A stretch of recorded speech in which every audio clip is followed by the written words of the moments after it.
Assalamualaikum warahmatullahi wabarakatuh. Saya Muhammad Ridwan Maulana dan teman saya Luluk Kusumaningsih akan mempresentasikan dividen polisi. Yang pertama, kebijakan pembayaran dividen. Kebijakan dividen adalah keputusan apakah laba yang diperoleh perusahaan akan dibagi kepada pemegang saham sebagai dividen atau akan ditahan dalam bentuk laba ditahan guna pembiayaan investasi di masa yang akan datang. Besarnya dividen yang dibagikan kepada pemegang saham ditentukan dengan persentase yang disebut dividend payout ratio. Dividend payout ratio merupakan perbandingan antara dividen yang dibayarkan dengan laba bersih. Semakin tinggi dividen payout ratio akan menguntungkan bagi investor selaku pemegang saham. Sebaliknya akan memperlemah internal finansial perusahaan. Selanjutnya, besar kecilnya dividen payout ratio dipengaruhi oleh yang pertama, yakni likuiditas dari perusahaan yang bersangkutan. Yang kedua, keperluan dana melunasi hutang. Yang ketiga, tingkat investasi yang direncanakan. 4. Pengawasan. Yang terakhir, ketentuan dari pemerintah.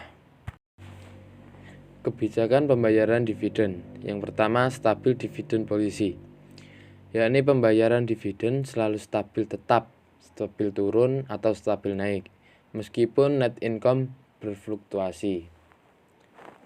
Contoh gambarnya ada di bawah ini.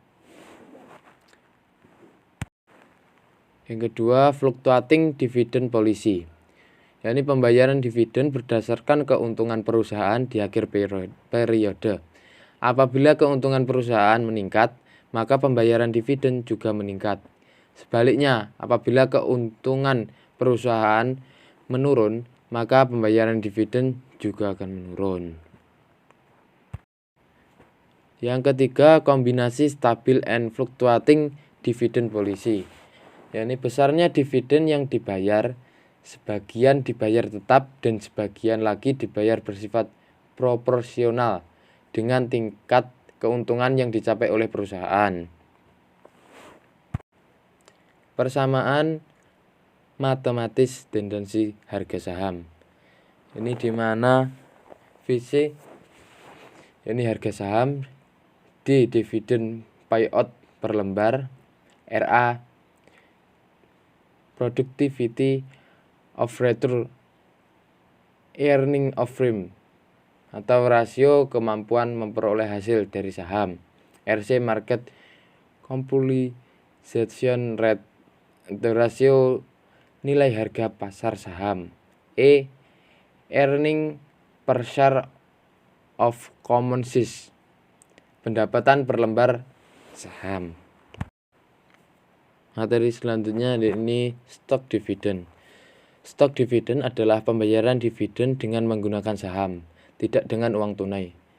Dengan adanya stok dividen, diperlukan penyusunan kembali struktur modal perusahaan, karena proporsi kepemilikan pemegang saham tetap atau tidak berubah. Ini contoh, setelah perusahaan membagikan stok dividen kepada pemegang saham, diasumsikan price earning ratio atau PER dengan rasio perusahaan tidak berubah. Ini laba setelah pajak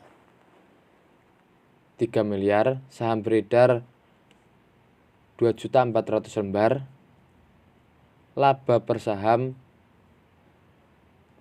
ini 1.250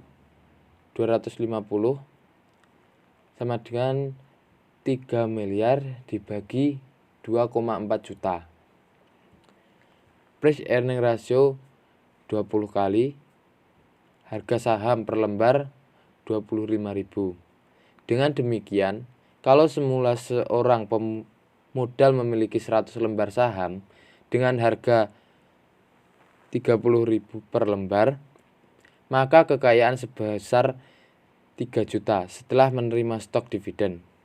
Maka jumlah saham yang dimiliki sebanyak 120 lembar, sehingga kekayaannya tetap sebesar 3 juta rupiah.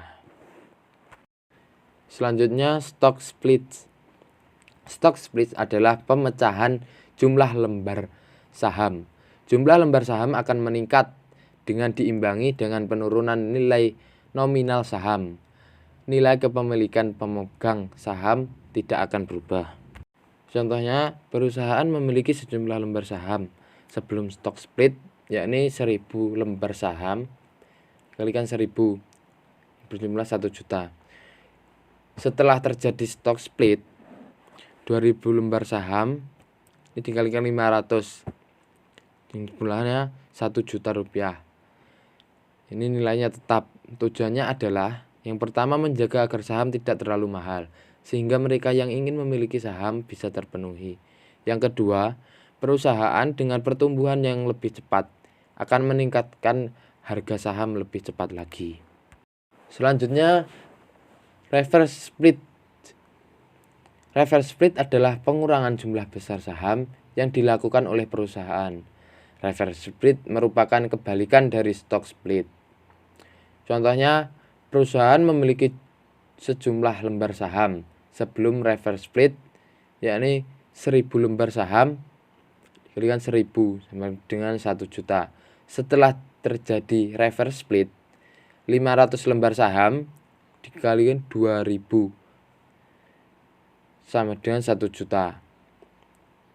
Contoh di atas dapat dikatakan one to the reverse split.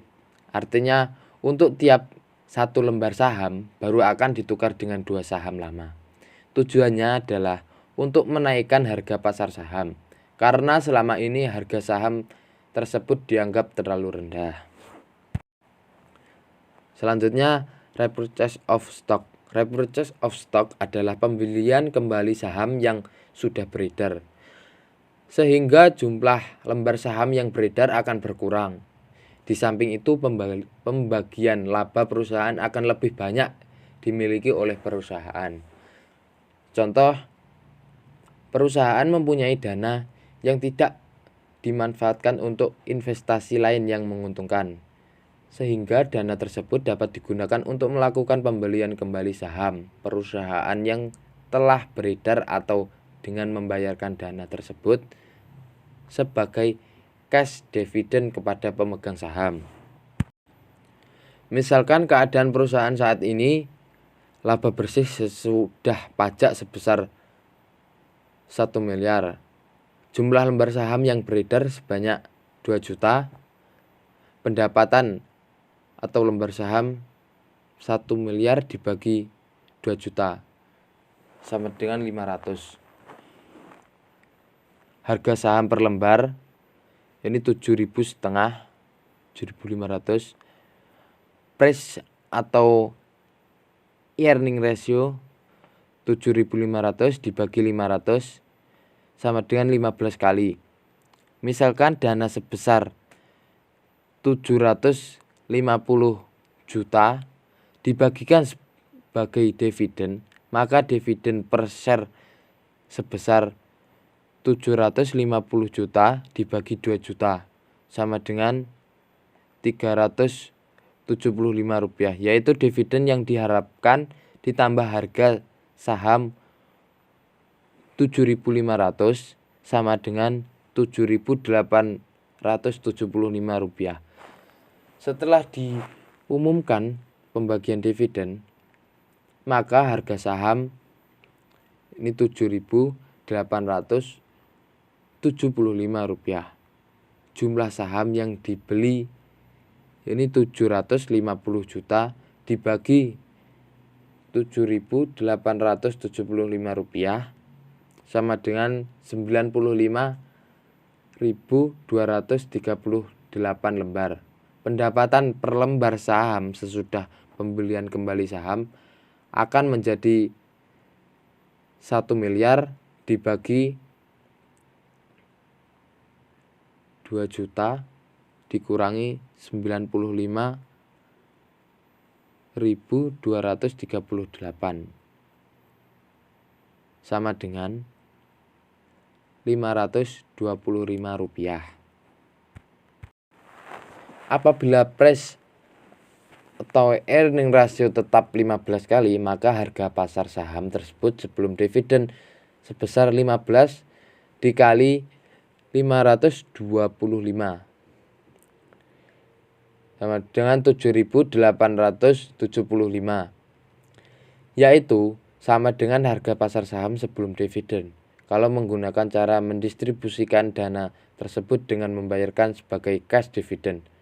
Harga saham Rp7.875 per lembar merupakan equilibrium repurchase price. Mungkin cukup sekian penjelasan dari kelompok kami. Apabila ada kurang lebihnya, mohon maaf. Wabillahi taufiq wal hidayah. Wassalamualaikum warahmatullahi wabarakatuh.